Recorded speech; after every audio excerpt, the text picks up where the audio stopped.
Hello guys, welcome to Supremacino classes. Guys, I am going to provide you a miscellaneous dictation, especially for those who are preparing for SSC, NVS, ESIC, FSSI and other upcoming skill examinations. So guys, be ready. 5 seconds.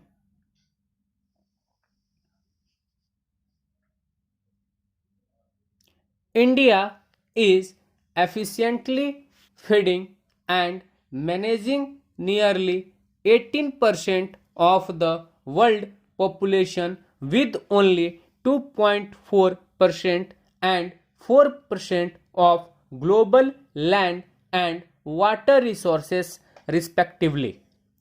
Consistent agricultural and land reforms, progressive and inclusive policies, and application of science and technology at the ground level pushed up productivity, production, and equality of agricultural products at a remarkable pace. Consequently, India is now the largest producer of pulses, jute, and milk and ranks as the second largest producer of rice, wheat, sugarcane, cotton, and groundnuts in the world. It also holds the second position in global fruit vegetable production with a high rank in the production of mango, banana, papaya, and lemon. With many feathers in its cap, the agriculture sector is now a proud entity with global acclaim, but the situation at the time of independence was quite deplorable. In addition to recurrent famines, the country lost major wheat and rice growing areas to Pakistan due to partition. In 1950-51, India produced around 50 million tons of food grains, which was not enough to feed the population of 350 million. To save its growing population from hunger, India restored to the import of food grains, which ultimately led to ship to mouth living. Meanwhile, Indian realizing the critical importance of agriculture in the National Food Security Act NEFSA proclaimed everything can wait but not agriculture. Hence, a slew of measures was initiated mainly to improve and extend irrigation facilities and bring in a scientific temper in agriculture and allied sectors.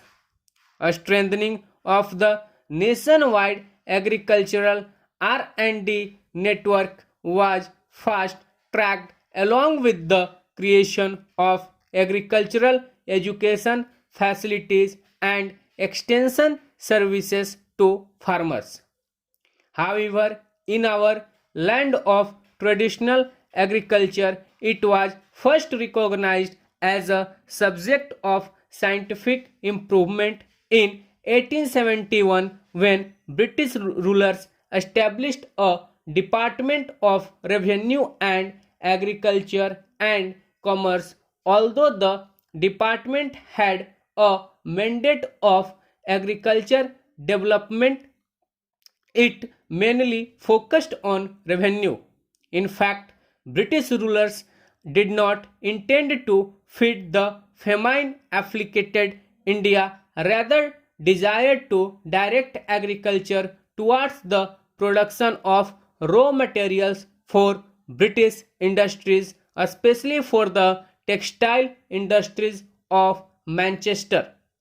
However, some research institutions were established at a very slow pace, which later emerged as the lighthouse of agricultural development in independent India. The Imperial Bacteriological Laboratory 1889 was the earliest institution established in Pune, which later evolved as the prestigious ICAR Indian Veterinary Research Institute with headquarters at Izatnagar, Bareilly, UP. Similarly, the Imperial Agricultural Research Institute, established in 1905 in Pusa, Samastipur, later became the distinguished ICAR Indian Agricultural Research Institute IARI at New Delhi and the Imperial Institute of Animal Husbandry and Dairying, established in 1923 in Bangalore, later grew to become the eminent National Dairy Research Institute in Karnal, Haryana. The Royal Commission on Agriculture, appointed in 1926, recommended the setting up of an Imperial Council of Agriculture Research to endorse, direct and organize agricultural veterinary research across the country.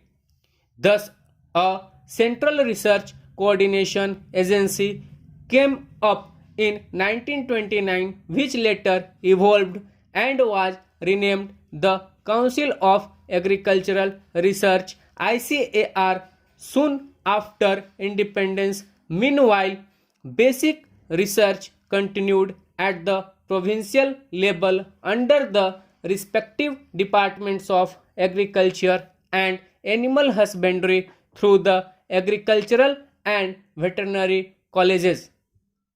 Notable institutions under the provinces were the sugarcane breeding station founded in 1912 in Coimbatore, which later became ICAR Sugarcane Breeding Institute, and the Rice Research Station established in 1911. On the other hand, the Central Ministry of Food and Agriculture emphasized on commercial crops and constituted semi-autonomous bodies or commodity committees to conduct research specifically for improving the quality of the products. The first such committee of cotton was established in 1921, which led to the development of 70 improved varieties and considerably improved fiber quality. Subsequently, these committees were established for the overall improvement of la jute, sugarcane, coconut, tobacco, oilseeds, areca nut, cashew nut, and spices. They established their own specific research institution to conduct advanced research such as Cotton Technology Research Laboratory at Bombay, Indian Law Research Institute at Ranchi, Jute Agriculture Research Laboratory at Dhaka, later relocated to Calcutta in 1947, Central Research Station at Kyankulam and Kasargod, Indian Institute of Sugarcane Research at Lucknow, and the Central Tobacco Research Institute at Rajahmundry. On the agricultural education front, the first agricultural school was opened at Sedapet, Chennai in 1868, which was later relocated to Coimbatore in 1906. Likewise, the Department for Teaching Agriculture in the College of Science at Pune, founded in 1989, was later developed into a separate College of Agriculture in 1907. A series of agricultural colleges were established at Kanpur, Shabur, Nagpur and Lialpur, now in Pakistan, from 1901 to 1905. These colleges were mainly devoted to teaching, but research activities could not be carried out due to the lack of scientific and technical manpower facilities.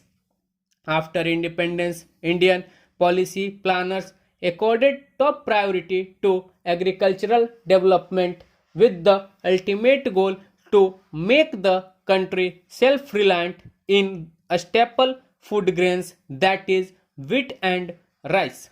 Accordingly, several specific initiatives were taken in the first 5-year plan to uplift agricultural growth along several verticals. Stop. So guys ये dictation था. Hope so आप लोग इसे अच्छे से लिखेंगे. काफ़ी ज़्यादा ही अच्छे वर्ड्स हैं इसमें, थोड़े नाम आए हैं जैसा कि एसएससी में आता है या फिर अदर एग्जामिनेशंस में आते हैं. और यदि आपने केसी को काफ़ी अच्छे से लिखा होगा, ठीक है, यदि आपकी केसी में अच्छी पकड़ होगी तो आपका एरर इसमें 3% से एबव नहीं जाएगा. ऐसा डिक्टेशन है. तो मैं इसके लिए टारगेट एरर का फिक्स करता हूँ 3%. ठीक है. एंड यदि आपको डिक्टेशंस पसंद आ रहे हैं तो चैनल को लाइक कीजिए, शेयर कीजिए, सब्सक्राइब कीजिए. और यदि आपके कोई सजेशंस और ग्रीवेंसेस हैं स्किल के रिगार्डिंग तो कमेंट बॉक्स में ज़रूर लिखिए. धन्यवाद.